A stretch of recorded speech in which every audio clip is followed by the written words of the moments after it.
Something just shifted inside the British monarchy and almost no one saw it coming. Just 1 minute ago, a decision was quietly finalized behind palace walls that could permanently change the balance of power within the House of Windsor. King Charles III has reportedly revoked Queen Camilla's veto power over royal appointments. Let that sink in. A privilege so discreet, so rarely discussed, that many royal watchers didn't even realize it existed, is now gone. And the reason why may reveal far more about internal palace tensions than the royal family ever intended the public to see. This isn't just about titles, staff, or ceremonial roles. This is about control. This is about legacy. And this is about a king drawing a very clear line. So what exactly was Camilla's veto power? Why did King Charles grant it in the first place? And most importantly, why remove it now? Let's break it all down. For decades, royal appointments have been one of the most powerful tools inside the monarchy. They determine who has access, who holds influence, who shapes daily operations behind closed doors. From senior aides to household officials, advisors, and ceremonial figures, these roles quietly steer the monarchy's public image and internal direction. Traditionally, the reigning monarch holds the final say.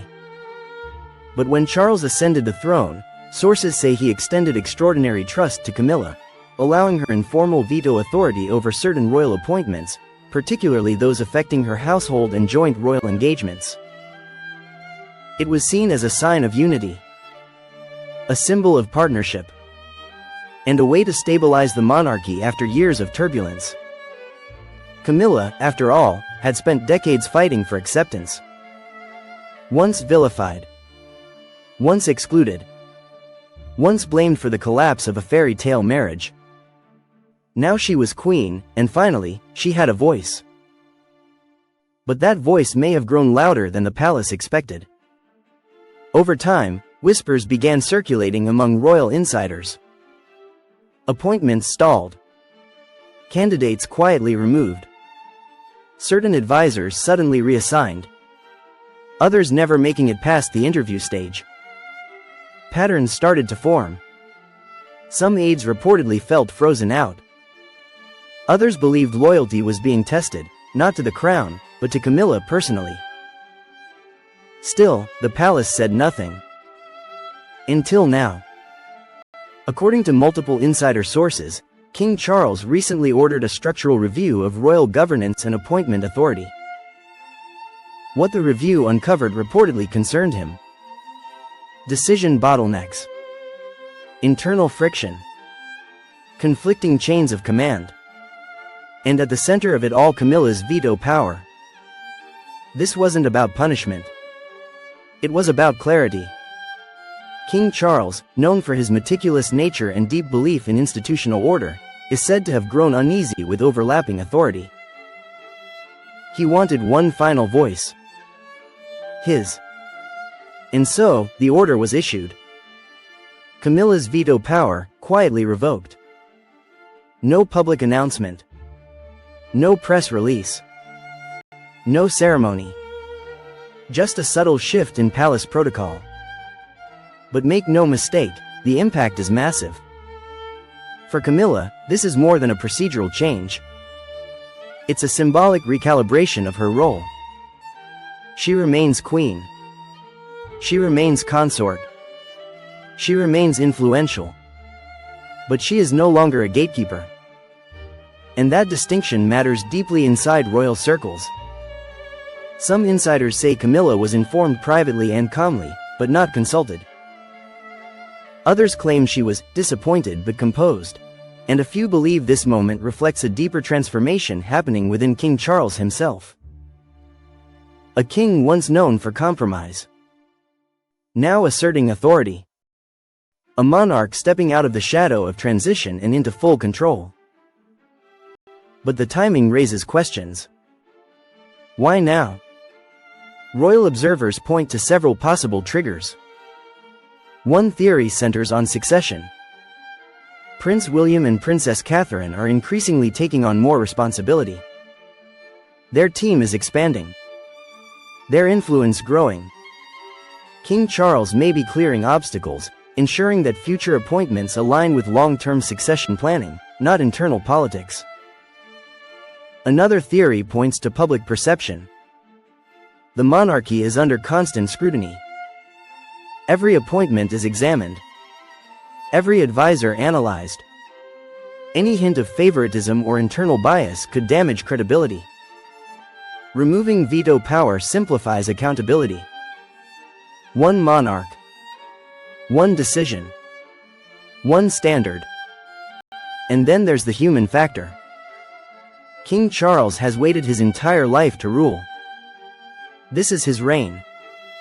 And with that comes the need to define it on his own terms, even if it means making difficult adjustments close to home. What does this mean going forward? Expect changes. New appointments. Faster decisions. Clearer authority lines. Expect the palace machine to move more decisively. And expect Camilla's public role to remain strong, but more ceremonial, less administrative. This moment may also send a message to others within the royal family.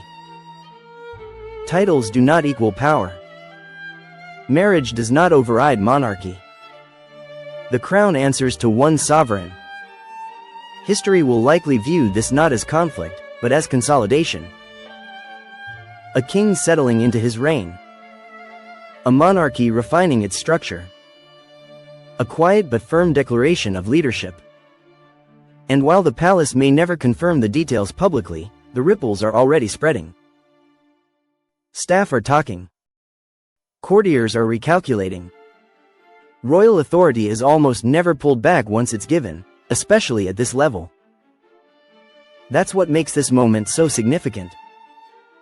It suggests King Charles is no longer ruling cautiously or tentatively, but decisively. Every reign has a turning point, a moment where the monarch steps fully into power. For Charles, this may be it. Quiet, controlled, and unmistakably firm. Whether this strengthens the monarchy or exposes deeper fractures remains to be seen, but one thing is certain: the era of blurred authority inside the palace is ending, and a new chapter of centralized royal control has officially begun. There's also the wider implication this sends beyond palace walls. Senior courtiers, aides, and even political observers will read this as a signal that King Charles intends to run a tighter, more disciplined court. No competing power centers. No behind-the-scenes negotiations. Decisions will now flow from the top down. This may also reshape how future queens consort operate, redefining the limits of influence versus authority. In many ways, this moment draws a clear boundary between support and sovereignty. The crown is reminding everyone that tradition may evolve, but command remains singular.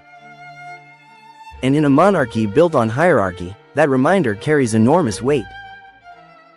Another layer to this development is how it may quietly reset expectations for royal partnerships going forward. For years, modern monarchies have experimented with shared visibility and influence, blurring traditional lines to appear more relatable.